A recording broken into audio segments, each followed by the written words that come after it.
She had mopped that floor 100 times. She knew every crack in the marble, every corner where the light caught the dust. But she had never once looked up at the wall behind the big desk.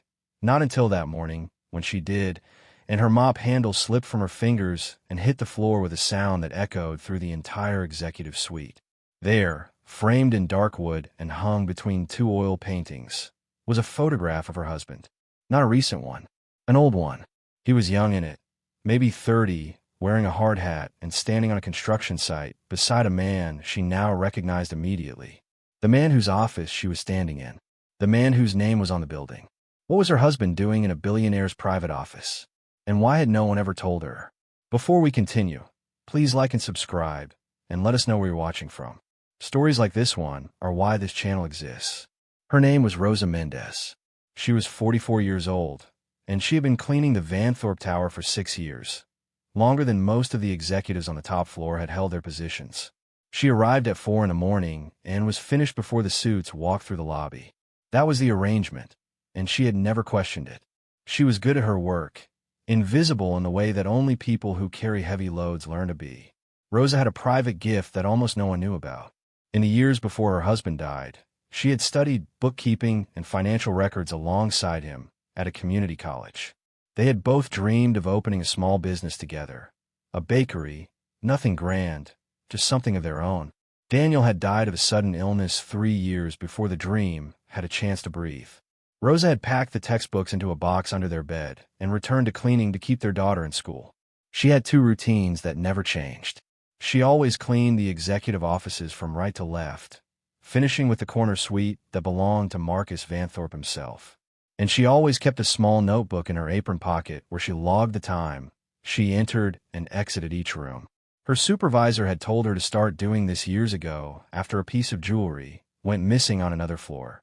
Rosa had logged every minute since, more out of habit than worry.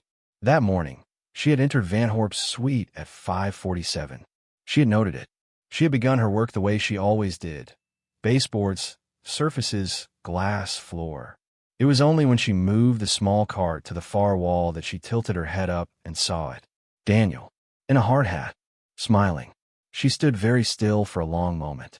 Then she leaned closer. The photo was old but clear. In the bottom right corner, someone had written in black ink, Ridge Valley Foundation Project, Year 1. She did not recognize the project name, but she recognized the man standing beside Daniel. Younger, thinner, but unmistakably Marcus Vanthorpe. She took out her notebook and wrote down exactly what she had seen. Then she finished cleaning the office, replaced everything precisely as she had found it, and left at 6:22. She noted that too. She might have stayed quiet. She might have folded the question into the grief she already carried and moved on. But 3 days later, she was called into the building manager's office.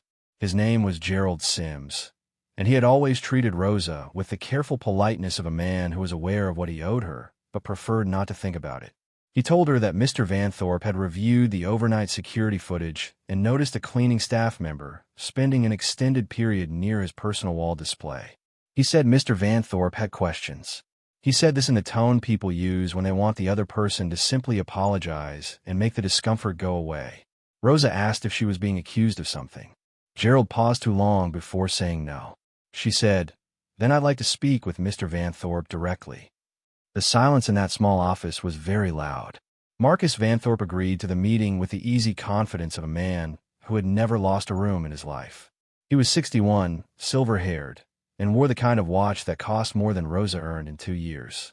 He had built his real estate empire from a first investment that, as the official story went, came from personal savings and a great deal of sacrifice.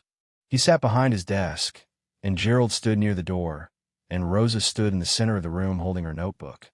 Vanthorpe spoke first. He said he understood she had been admiring the photographs. He smiled when he said it. A particular kind of smile, patient and slightly amused, designed to make the other person feel small without him having to say anything unkind. Rosa looked at the wall. The photograph of Daniel was still there. She said, quietly, "That man on the left is my husband. His name was Daniel Mendez. He died 3 years ago." Vanthorpe's smile did not waver. He said that was a coincidence, and that the man in the photograph was a former contractor he had worked with briefly decades ago. He said he kept the photo for sentimental reasons related to the project. He said all of this smoothly and without hesitation, the way a man rehearses a story, so many times it starts to feel true. Then Rosa opened her notebook, and Van Horp's eyes dropped to it for just a fraction of a second. She said, "The Ridge Valley Foundation Project. Year 1. My husband kept records. He was very careful about records. So was I." The shift in the room was subtle but immediate. Gerald, near the door, straightened slightly. Van Thorpe set down his pen. Rosa explained, still calmly, that she had found her husband's project files 3 months after he died, stored in the same box as their bookkeeping textbooks. She had not known what they meant at the time, but she had kept them because Daniel had kept everything for a reason. Among those files was a signed equity agreement, a document showing that Daniel Mendez had contributed the original land survey, permits, and seed capital for the Ridge Valley Foundation project in exchange for a 15% ownership stake in the entity that later became the first Van Thorpe property holding. That entity had grown, over 20 years, into the foundation of one of the city's largest real estate portfolios. Van Horp's voice lost its warmth. He said that any such agreement would have been settled or expired long ago. He said that without legal representation, she was not in a position to make claims of that nature. He said the words carefully, precisely, not a shout, not a threat. Something colder. Rosa said she was not making a claim. She was asking a question. Why was her husband's photo in his office?